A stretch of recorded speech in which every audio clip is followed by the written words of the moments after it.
Going from evolved back to a pre-evolved, we have the original Godzilla with Heat Ray, which is a retooled version of the figure that was released in 2021 or 2020 because the figures came out in 2020, the movie came out in 21, it was delayed, you get the story.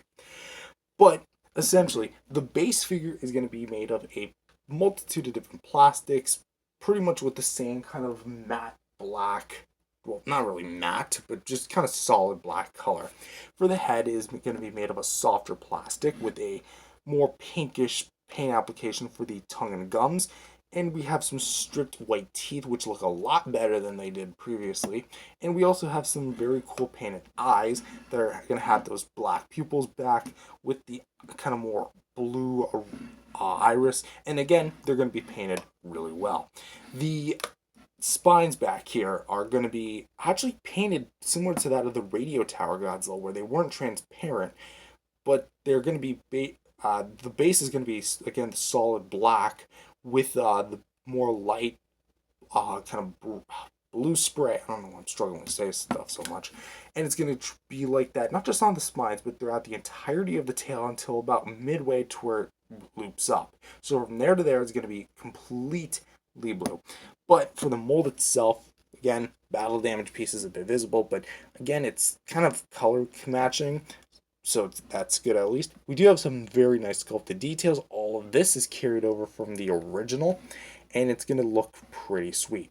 I do like how, again, the soft plastic makes a return, and how the ridges and the bumps and the folds and the skin make it really look like, again, how it does in the film, to a degree. We also have some more like the detail kind of going on the sides here, which again looks fantastic.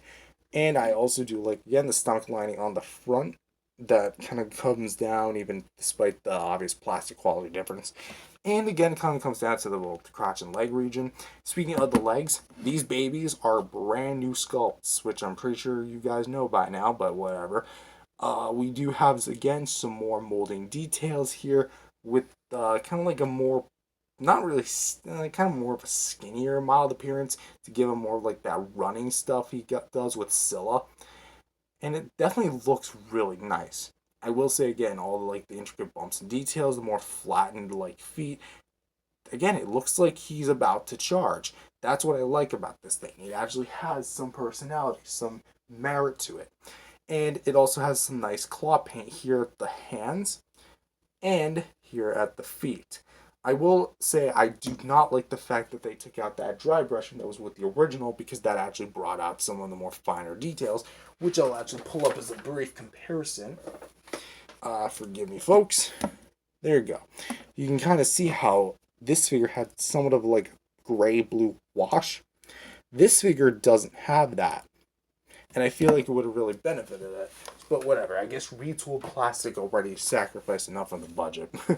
And the entirety of the tail here is going to be a brand new sculpt, which again, it just looks a lot better as far as like the detail is concerned. I will say the transition here from like very softer plastic, kind of outdated stuff to this is a bit jarring, honestly. Like you go from this to super great detail like this actually is pretty freaking cool.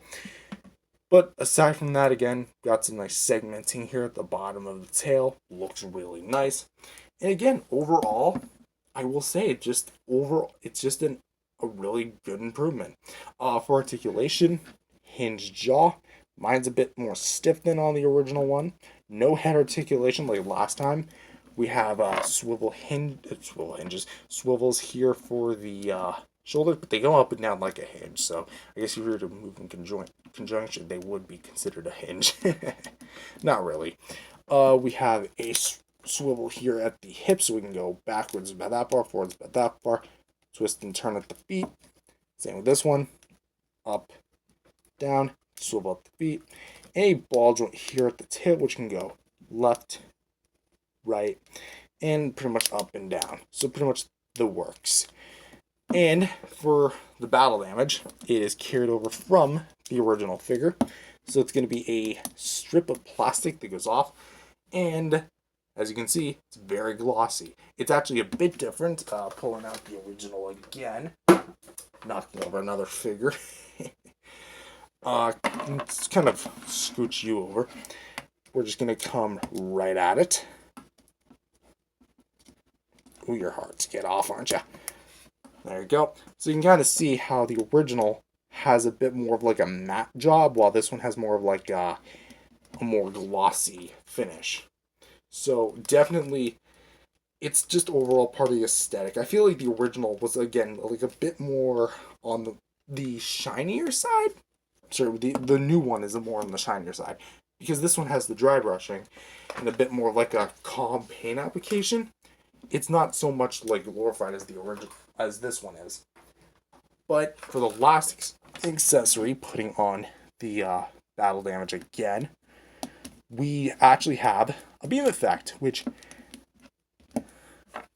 it is this.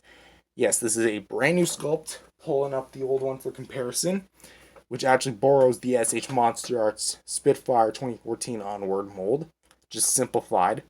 And I honestly like this one a lot more than this one. It just suits the design better. And you just peg it into Godzilla's mouth like that, and there you go. Godzilla is spitting out his beam of fury. So overall, while I did initially give this guy quite a lot of crap initially, because, well, I just thought it was like the laziest one of the bunch. Trust me, I was not ready for what would come later. Energized Godzilla. This thing is actually pretty sweet, and in a lot of ways improves upon the original. I will admit as well, like with the new heat ray, new leg sculpt, tail sculpt, and I think just overall better quality of the plastic, because it just feels a bit more solid. However, I kind of would have wished it had a bit more of the dry brushing that came before. And yeah, just a little bit more of that. Going right from pre-evolved to evolved, we have the Heat Ray Godzilla, yes. Well, Godzilla evolved, more precisely. We'll just remove this beam. Essentially, color-wise, he's going to be the exact same, near the exact same as the one that came in the Titan Evolution set, but for the sculpt and paint for the eyes, we actually have kind of like a 2014 Godzilla-esque eye situation going on, where it's like a kind of like half a circle, almost like a, yeah, just half a circle of an eye going on with the black dot in the middle, just like a thick orange eye. Actually, really well painted teeth. Like, this is actually some decently painted teeth with a nice pink tongue. Pretty well done there. Mild, kind of like green spray here at the base of the neck. And we have like a salmon type color here for the neck. This I know is a little bit obvious because of the transition, but to me, it's not that bad in person. It's noticeable in person, but it's honestly not that bad. You get used to it after a while. But we do have some nice sculpted paint on the or the sculpted details on the ridges of the neck here, like on the head especially. Like, this actually looks really nice, especially on this side as well. Like, that looks really cool. What doesn't look that cool is the softness of the body, and you can just kind of see like the difference between the arms and the body. It just looks so obvious, especially when you really put your eyes towards it. But this on the shoulders, we do get more like that detail kind of running through, and we do get some more like that nice claw paint. No paint on the shoulder spikes or elbow spikes, whatever may have you. But we do get that nice kind of olive green spray that's all across the body until the tip, where the tail meets the torso. There you go. Where Godzilla's theoretical second brain would be. Well, I guess that'd be more up here, wouldn't it? Oh, yeah, I think it would be more up there. But yeah, we have some more like the nice claw paint here going on. Very basic. Nice positioning for the arms. One's kind of bent in while the other one's kind of more out to the side. Very nice. And then we have some of like the leg positioning here, which it's edged kind of in like a walking stance, which again gives it a bit more personality. Maybe not so much for the action figure pose, but again, it looks the part. Definitely has a lot of nice merit to it, and it's actually painted pretty decently as well. We do have some nice kind of like sculpted details. Actually, no, we have a lot of nice sculpted details here at the tail, and we have a lot of the nice like segmenting here going on. And again, it just looks really nice. And I do like kind of like the more salmon type color paint, which it's probably the most well painted of the bunch we have here. Like, as far as like from the tip of the tail to the where it hits the fins. Well, even though there's really nothing on the bottom side, aside from just the continuous bluish green, again, we do have some nice stagomizers that are actually painted on both sides. How about that? Because you think they just spray one side, but no, it's actually a fully segmented, really well sculpted tail.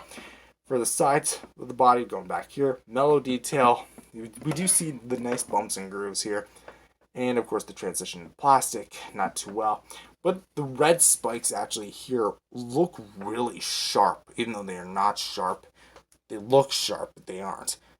Which I do like that more about this one than I do the originals, because those were kind of sharp, despite the fact they were kids' toys. So, we do have some nice like paint and sculpt, sorry, not paint, sculpt work, and we do have some nice translucent plastic that's used.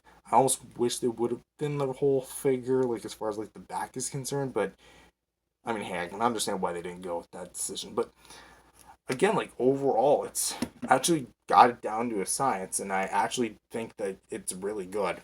For articulation, we have a hinged jaw, no articulation in the head, swivels for the shoulders, as you can see here. So you can spin those around.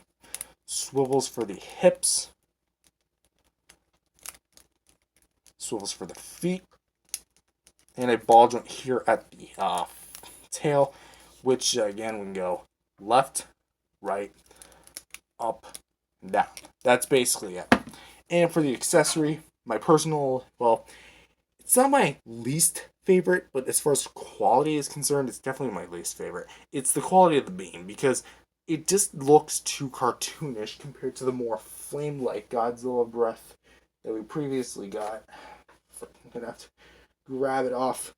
There we go, just for a brief comparison as far as what I'm talking about.